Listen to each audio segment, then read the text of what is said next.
So on the first group assignment that we did of the semester, we were thinking about the decimal expansion for the square root of 2.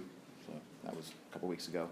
And how to kind of use what we suspect to be true about decimals to establish some sort of claim about density, which was that for any irrational number that I choose, and any epsilon greater than 0, no matter how small, we can find a rational number x within an epsilon's distance of a. So I've kind of said this out loud in a way that brings the word distance to the forefront for a minute.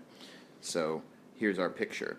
I've got some irrational number a, and on the group assignment, a was the square root of 2 in particular when you first started thinking about it. And then for any epsilon that we pick, we can go epsilon larger than a and epsilon smaller than a. I'm going to write up here for all epsilon greater than 0, and then a for all irrational numbers a. So I'm going to write that as a belonging to the reals minus the rationals. So for all irrationals a and for all epsilons greater than 0, we can find there is, so there's an existential quantifier, let me write that in. There exists a rational number, which in this statement here is being called x. And that rational number is somewhere within the interval from a plus epsilon to a minus epsilon. And I realized that I screwed up that sign there. So between a minus epsilon and a plus epsilon is this interval. And somewhere within that interval, we can find a rational number x. Okay? And so the task of the first group assignment was to kind of use decimals to convince yourselves that this is a true statement, if we believe something about the decimal interpretation of real numbers. And so let me again rephrase this statement using the word distance. And then I'm going to ask you in your groups to work on these thought experiments that are on the screen here. So I guess it's kind of said here. Arbitrarily close to a given irrational number, we can find a rational number. Another way to say this, I'm going to take this claim right here, x is in the interval a minus epsilon to a plus epsilon. I'm going to write that as an inequality. How would I do that? So that would mean if x belongs to this interval over here, it means it has to be greater than a minus epsilon. And it also has to be less than a plus epsilon. So I can write it like this. Okay. Another way to say that is to frame it as something involving the distance between x and a. And using what we know about absolute value today, how do I write down a quantity which will tell me the distance between x and a? We can frame the distance between x and a as being equal to the absolute value of the difference, x minus a. Another way to convince ourselves of that is just by taking this inequality and subtracting a from it everywhere. That what I'll get is minus epsilon is less than x minus a, which is less than epsilon. So x minus a, the difference between x and a, x minus a, is some number which is between minus epsilon and plus epsilon. And any time we have a quantity in real numbers which is trapped between a number and its opposite, we can frame that instead as the absolute value of that quantity just being less than that epsilon.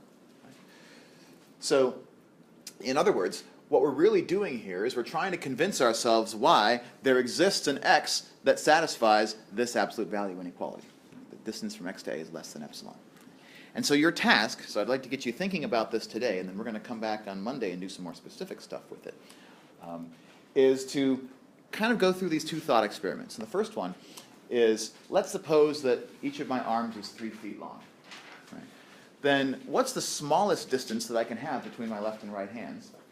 And what's the largest distance that I can have between my left and right hands? And what I'd like for you to do is, in this space, because we're thinking about absolute value as a distance today, I'd like you to write your answer. Write your answers using, let's say, L is my left hand, R is my right hand, and an inequality symbol. So a less than, a greater than, a less than or equal to, a greater than or equal to, something along those lines. And then you can move along to B, which is suppose in each of your hands is a rational number, your body is an irrational, etc. But let's just do part A for now, and we'll get our inequalities written down. And this is helping us to build intuition for how to connect what we want to say about distance and closeness with an inequality and an absolute value thing that appears on the page. And that's an important connection for us, especially as we move forward into talking about sequences. So what I'm essentially asking you to do here is to complete two sentences, right? That if I have Inspector Gadget arms that can telescope out to as much as 3 feet, but no more, then if I'm holding something in my left hand and something in my right hand, then the distance between those two things has got to have some minimum value that it can attain, but it also, because our arms are only so long, it also has to have a maximum value that it could possibly obtain, a maximum distance. So what did you say for, first of all, the minimum? The distance between your left and your right hands has to be at least how much? Okay, so under what circumstances would that distance be 0? How would you have to arrange your arms to make that happen? Yeah, maybe just put your hands right here on your torso, right? So you're not using all 3 feet of length in your arms. In fact, you're using 0 feet on both your left and your right arms. So the distance has to be at least 0. It certainly can't be negative because it's a distance. What about the max? So how far apart can we make our left and right hands? We can make them 6 feet apart. In which configuration would that be? You telescope both arms straight out completely. Right, absolutely. Right. And we can realize any distance in between, right, just by choosing not to go all the way out to 3 feet in our two arms. So that's the sense in which this is a statement about distances, right? I've got one arm which is 3 feet long. I've got another arm that's 3 feet long. And if I know that both my arms are 3 feet long, it means that the ends of those arms could be up to 6 feet from one another. Let's turn those into inequalities to wrap things up today. So how did you take the phrase this distance and turn that into an inequality? Sorry, and turn that into an expression. How do I rewrite the distance between my left hand L and my right hand R if L and R are on the real number line? Absolute value of L minus R. Yeah, great. So I'll write that as absolute value of L minus R. What about absolute value of R minus L? It's the same thing, exactly. We don't have to sweat it because absolute value throws away negative signs because it's a metric and metrics are symmetric. Okay, so absolute value of L minus R. When I say at least 0, what inequality am I talking about? Greater than or equal to, yeah.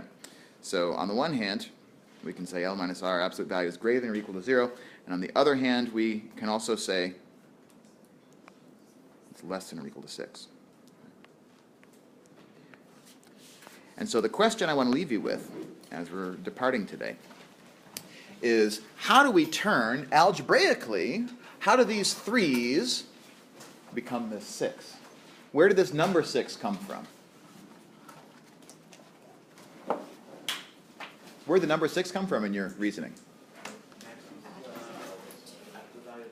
Absolutely right. It came from the two 3's being added together, right?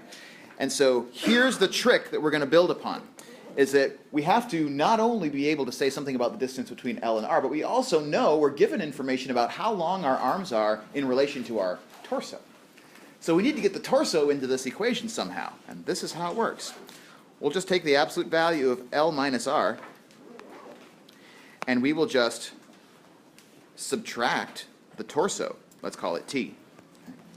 So if I call the torso T, then I can subtract T and add T back in, right? And that actually is the same thing as L minus R by arithmetic, right? I've added and subtracted the same quantity. But the great thing is, because of the plus sign here inside my inequality, I can split this inequality into two pieces. That will tell me something about the individual distances from my left hand to my torso and my torso to my right hand using the triangle inequality. L minus T plus T minus R. And each of these two distances is no more than 3. And therefore, this whole quantity can be no more than 6. So this little trick is what we're going to pick up on when we come back on Monday.